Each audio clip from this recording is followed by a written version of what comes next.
أزيلت حجرة عائشة في عام 88 في عهد توسعة نشوف بنيت على قبر النبي وأبو بكر وعمر رضي الله عنهم. هذه الغرفة المصمتة بارتفاع 6 أمتار، ثم بني جدار خماسي حول هذا الجدار الخماسي لكي لا تكون شبيهة بالكعبة.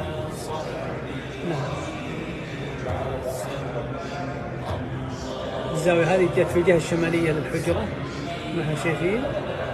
هذه المواجهة الشريفة الآن، والتي تعتبر المنطقة اللي يسلم منها الزوار قبر النبي عليه الصلاة والسلام. نرى هنا هذه الجهة في البداية قبر النبي، هنا السلام على النبي وعلى أبو بكر وعمر رضي الله عنهم.